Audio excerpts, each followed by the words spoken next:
Hi and welcome to No Second Season on this cold and wet autumn evening in New South Wales.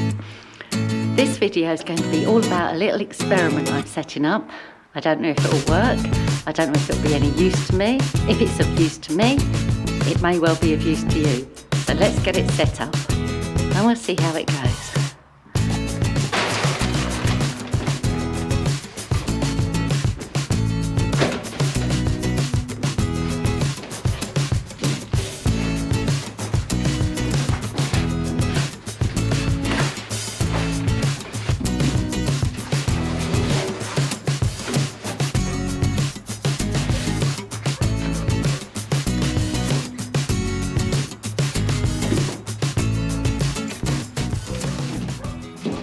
Okay, so that's nearly all set up. I'll show you what I've got.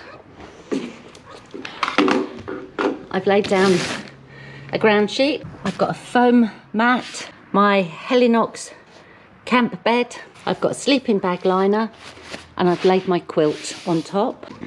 So what I'm going to do is place this thermometer inside the sleeping bag liner.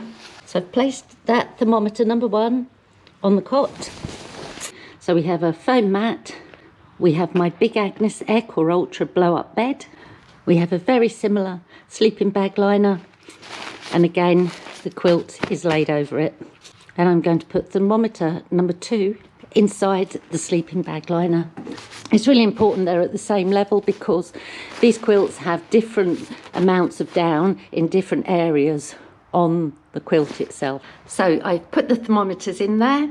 They're connected to my phone by Bluetooth, and in the morning I'm going to try and download the data and see what the temperatures are. Hi, it's around 9:45. I put the thermometers out at around 6 o'clock. So my thermometer is showing it's 9.7 degrees out here. This is the app. Thermometer 2 is showing 9.7.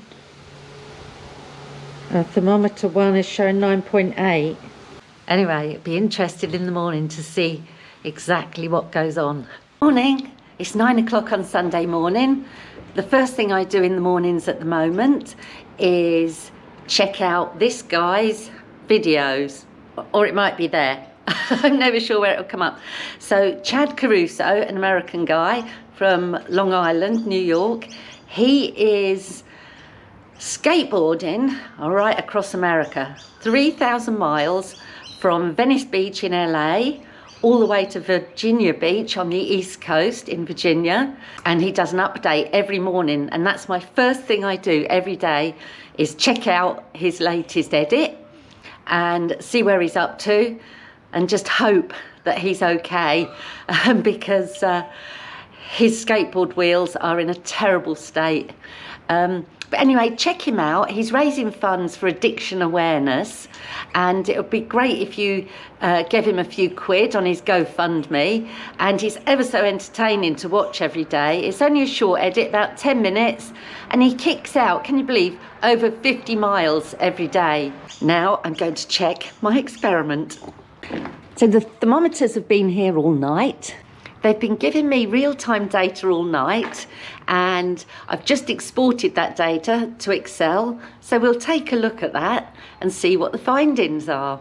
I got the thermometers off Amazon. They're made by Govee. They connect by Bluetooth, but not a bad little device if you want to mess around doing silly things like this.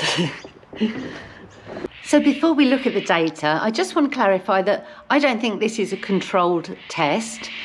It's a test I can afford to do, and I hope it will give me some indication as to which way I need to be going with my sleep system.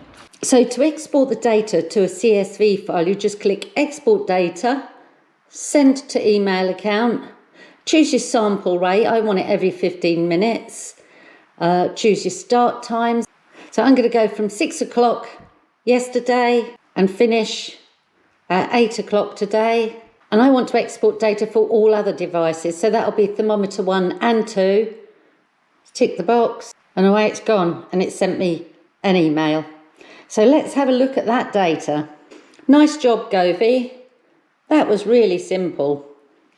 Okay, so I've taken both spreadsheets. I've put thermometer 1 and thermometer 2 into one spreadsheet. As you can see here, I've lined up the times. I've hidden the humidity. I don't think that's relevant because they were outside and not covered up by a tent. Now there was one problem. The Bluetooth on the Helinox Cot, thermometer 1, dropped it out for the 3:15 sample, and it didn't come back on until 5:30, so it's lost 2 hours. Now the temperature, it looks like it had got to its lowest at around 2 o'clock for both thermometer 1 and 2, and they'd started ramping up again from 2 o'clock. So I don't think we'd missed the lowest temperature again. So what I'm going to do is I'm going to delete the 2 hours. So here's the difference column, and if it's a plus value, the mat was colder than the cot. If it's a minus value, the mat was warmer than the cot. So as you can see, at 6 o'clock, the mat was 0.7 of a degree Celsius warmer than the cot. Let's go to 10 o'clock. At 10 o'clock, we're looking at 9.9 for the cot and 9.8 for the mat. So barely anything in it. Now I put some averages in here. So the cot averaged at 9.8 degrees Celsius and the airbed averaged at 9.6 degrees Celsius, and the average difference is 0.22. So the 0.22 difference overall perhaps should say to me, keep on going with the cot, try and make improvements to that. So that's my little experiment over. I'm reasonably happy with it. I got some good data. Shame about the dropout. It probably needs some new batteries in the thermometer. On reflection, I think it has actually given me an answer, a clear answer, and that is to keep working with the cot. I think I've done everything I can with the Aircore Ultra. I've had 2 foam mattresses under it. I've used a sleeping bag liner as a fitted sheet and had a sleeping bag liner and my quilt or sleeping bag, and it was still too cold unless I get another sleeping bag, which I can't afford. And I can't afford it because I spent nearly $400 on the cot. So I'm glad that the cot has got some way to go. I can do more work on that. The Aircore Ultra is at the end of the road. I can't do any more. With the cot, I could put the Aircore Ultra on it with a fitted sheet and with a sleeping bag liner and my existing quilt or sleeping bag, and I think I may be a whole lot warmer. And I think it's clearly showed that being off the ground is the way to go. Although it was only a little bit warmer than the Aircore Ultra, I think there's lots of room for improvement. So the experiment was of use to me, and I hope it was interesting or of use to you. If it was, don't forget to give me a thumbs up. Hit that like button now, go on, give it a push. Because it really does help the channel if you do that every time. Now, if you haven't subscribed, perhaps you could think about subscribing too. I'm going to close this video here, so until next time, it's a goodbye for now.